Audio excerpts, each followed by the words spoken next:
knowledge sharing, agricultural training support, video production services, Vers de Terre production, agroecological transition.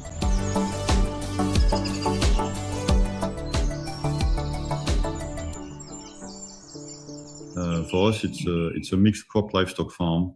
We have about 100 hectares of crops out front, plus around 20 hectares of permanent grassland. It's mainly a dairy farming operation. We also have a few beef cattle and a few sheep, but that's just anecdotal. We've had our robotic system since 2007. In terms of labor, we have 2.5 FTEs, so myself and my wife, and a son who has come back to work on the farm, and another son who works occasionally on the farm since we diversified, especially with the production of flour on the farm. We also set up a biogas plant in 2015, but the legislation in Belgium is very different from that in France. The thing is, it's more advantageous for us to produce for our own consumption than to produce for selling price. The feed-in tariff is very low compared to the price at which we buy it. And so there you have it. It's a ready-to-use plant. It's a very small one, a micro biogas unit with a peak output of 9.7 kilowatts. So we produce roughly 50,000 kilowatt hours per year. So it's actually a bit too little for us. We could size it a bit larger, make it a bit more substantial, but that's the choice we've made to stick with what we have here now. So in 2020, as I mentioned, we also set up a mill on the farm. And so here we add value to part of our cereals by selling to bakers, individuals, or through various channels. We are also, what we've also set up, and this will be implemented starting this year, is adding value to our agricultural products through conservation agriculture. So for now, it's mainly, this year it will mainly be mustard seed, which is a new crop in our rotation. It's also barley, brewing barley, which we've also introduced. So actually what we also realized is that we had an almost 4-year crop rotation on the farm.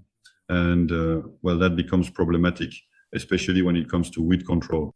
So we thought about how to lengthen the rotations. And now we've managed to have 13 different crops in the rotation, including forage crops.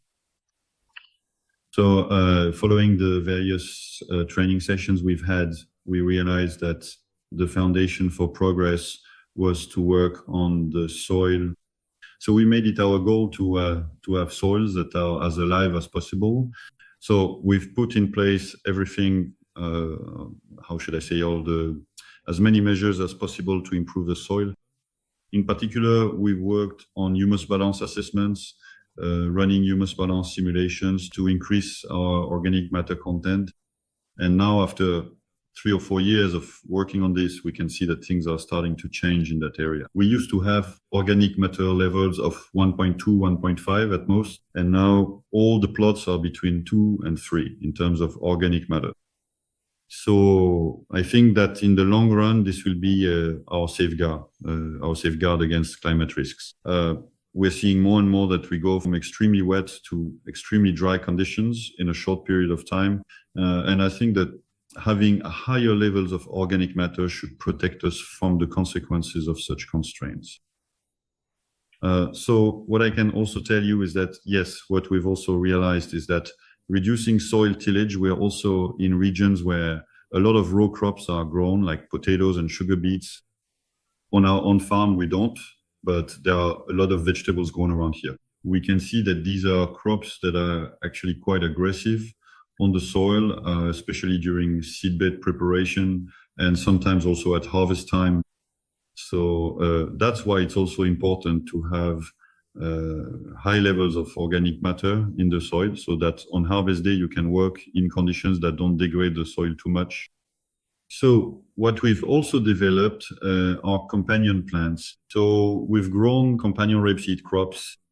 This will also be the first harvest this year. We had already grown rapeseed earlier, then we stopped, but we came back to it, also with the aim of lengthening the crop rotations. So what I also place a lot of importance on, of course, is cover crops. since we have long periods between crops, we can afford to, in quotes, have really good cover crops. And what we've become very aware of through various training sessions is that we need to try to sow them as quickly as possible after the cereal harvest.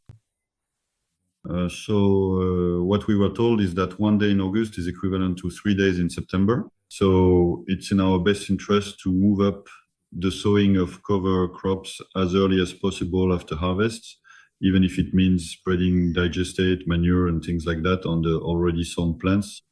So we'll probably try direct seeding soon as well. First, most likely we'll get some practice with cover crops, and then, in my opinion, with rapeseed and cereals, at least part of the cereals too. So in order to move forward effectively and avoid going down the entirely wrong path, we've diligently worked on this. And since our utmost priority is to have the most living and vibrant soils possible, we've consequently done some comprehensive soil analysis, and these analyses have provided valuable insights, not just chemical analyses, actually also did tests where we mainly look for all the elements and so on. And after these analyses, we follow up with a SAP analysis to try to achieve the most balanced plant nutrition possible. This is one of the approaches we're implementing to try to reduce synthetic inputs as much as possible, especially for cereals and even for sugar beets. And here we even conducted SAP analysis on temporary grasslands to try to maximize material production per hectare. We'll see the results in a few months, but these are things that have been implemented this year. So following that, what we also do is livestock farming to confirm the choices that we are led to make. We try to do as often as possible, and at least with every change of feed, manure analysis to check the state of digestion of the rations we give to the animals and so on, and to adjust as best as possible the inputs we provide on that front. So to choose the best possible supplement that we need to provide. We're using less and less, but still in a system where we want it to remain intensive, we can't completely eliminate inputs, especially protein supplements. Energy, in our case, isn't a problem because we have corn silage, we have alfalfa, and we have fodder beets. But it's mainly for crude protein that we are dependent on external sources. So to move forward with our current practices, we absolutely do not hesitate, even though it is not yet very common or widely adopted in Belgium too. We don't hesitate to seek guidance, so to speak, at our own expense, because generally speaking, at least for us, it's still often the case farmers are used to receiving free advice. So, well, yes, we're members of La Vache Heureuse. We also work with Agroecology on the French side. We have Grignotesh in Belgium, which does a good job. And we also have Region Acteur, which helps us move forward, especially with everything related to transitioning our practices through fairly intensive training sessions.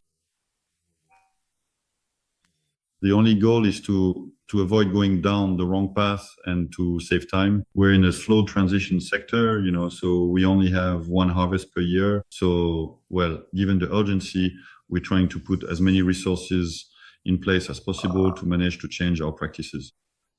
So, in the project, in where we are today, so this is a little picture of our methanisation. Here's a photo of our rapeseed fields, where we're also trying to maintain a balance to reduce, in particular, the use of insecticides. We've managed to reduce them to almost zero.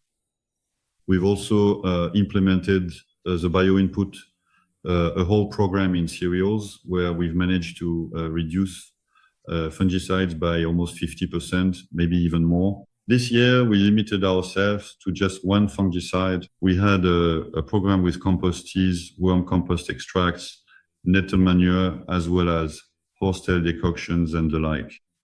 And I see that it's holding up well in the cereals. The cereals completed their cycle properly. And so today, these bio inputs, we bought them, so to speak, ready-made, even though we multiplied them on the farm, but still we bought them. We're currently thinking about how we could multiply them directly ourselves. So for now, this year was just a trial. In my opinion, this is something that is going to develop further. Also because we realize that with conventional crop protection, as soon as we try to maximize life in the soil, if there are fungicide residues that end up in the soil, it will cause problems and set us back rather than help us move forward. So yes, the significant benefit of everything we are changing and implementing today is that we can clearly see a substantial reduction in CO2 emissions, and our overall fuel consumption has also dropped quite a bit. However, we still have certain crops that can quickly make things go off track, especially in primarily potatoes, even though it's not a crop that is very prominent in the current rotation, or at least becoming less and less so over time.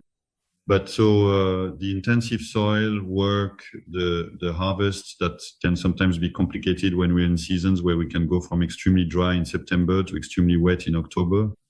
And so that causes us problems because in our regions here at home, it's often late potatoes. And so there you go. These are harvests that generally take place after October 15th. And I see that this is becoming, so probably that's one of the reasons why we might end up abandoning this crop in the future because of that.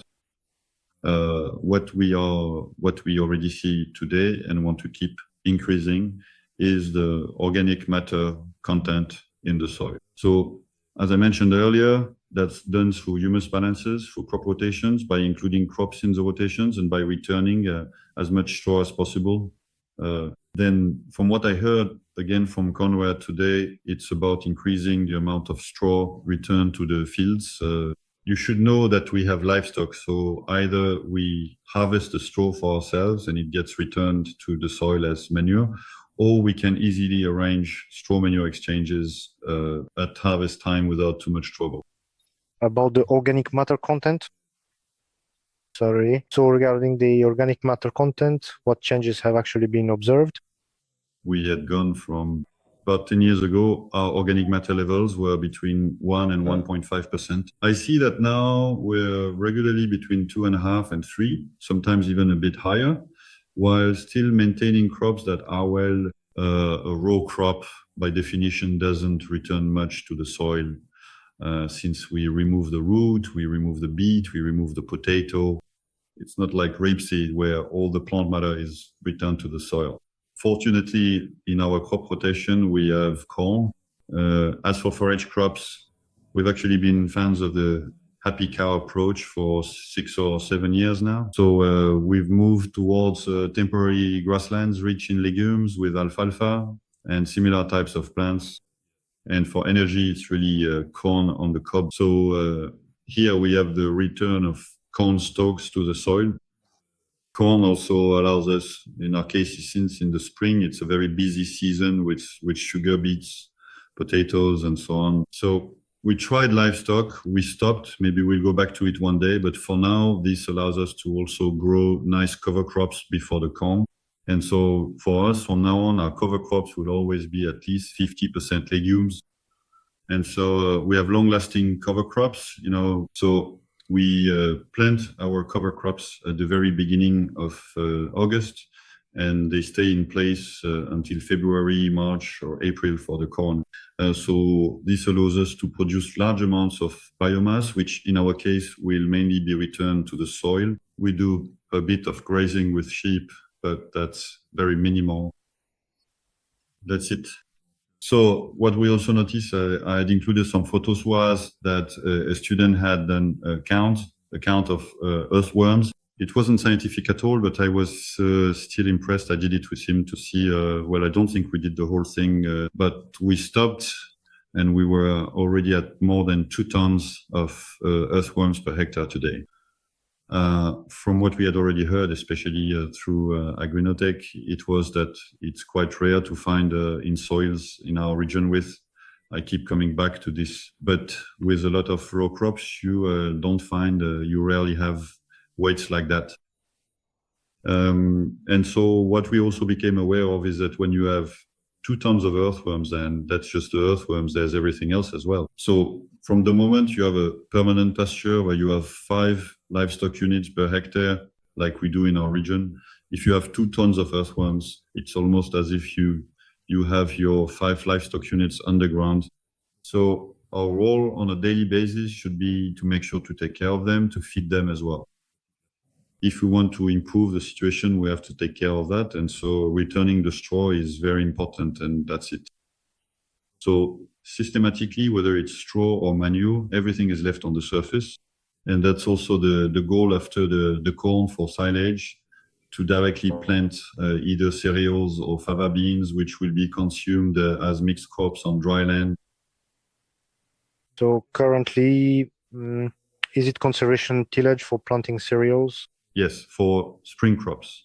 For the spring crops, it's primarily conservation tillage that we are implementing, and we are probably going to gradually move towards, or rather, we are going to try direct seeding for our autumn or late summer autumn crops, such as rapeseed and other similar plants in the near future. Actually, we have a question in the chat from Melvin. What is the main challenge you need to overcome to switch to direct seeding in your system? I don't think we'll be able to do 100% direct seeding, because we have autumn harvests that sometimes have a significant impact on the soil, and we have to work the soil again, if only to level it out and so on. So the advantage we have, in quotes, is that we do all the work ourselves, so we can choose the best time to intervene. But sometimes, well, yes, we've had 2 very complicated autumns for harvesting. And so at some point we have to work the soil again in order to properly establish the crops. So that's what's going to hold us back. Afterwards, for cover crops or rapeseed or barley, I don't think it will be too much of a problem. And that's it. Regarding the crucial aspects of weed management within these specific row crops, how precisely does it effectively operate? It's still chemicals that are used. We've also noticed from the SEF analyses that on the farm we haven't limed for, I think, about 20 years. Our pH levels are between 7 and 7.5, so that's not a problem. But we are consistently lacking calcium in our soils, so we're probably going to apply calcium sulfate everywhere. I think that could help us as well. We can see that we have fairly high magnesium levels, and our land, when it goes from too dry to too wet, compacts very easily. And we've been advised to use calcium sulfate to give the soil more porosity. That's also the impact of these crops. We had to create fine soil to plant them. We're in a business of compromise, so we try to adapt as much as possible. I think we're going to keep the beets. We keep them because they allow us to grow good cover crops. We also get the return from the leaves. It's still a large yield per hectare as well. When we do carbon assessments, beets don't do too badly. We're in regions where we regularly produce between 90 and 100 tons of sugar beets per hectare. That's still a lot. Come on, these are still plants that capture a huge amount of carbon.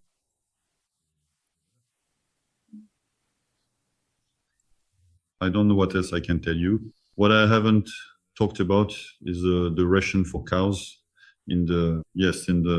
Everything related to cows. The main priorities, in quotes, the recommendation for happy cows is to produce the maximum amount of crude protein per hectare with forages. We achieve this with forages rich in legumes. Then we bring in energy with corn cob mix, pulp or fodder beet on our farm. We have cereal just in case, and a bit of fiber. We provide that through miscanthus. Our problem sometimes is having forages that are rich enough in cellulose. That's still a bit of an issue.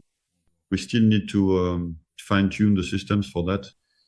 But we are completely self-sufficient for everything related to livestock, though we still buy a little I think we're at least at 2.5 kilos of supplement per dairy cow. It's mainly rapeseed and a supplement based on dried feed as well.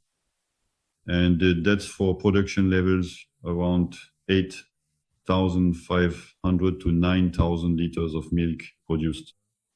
We've kept a bit of pasture, even if it's a bit limited for now, but the layout makes it complicated to graze more at the moment.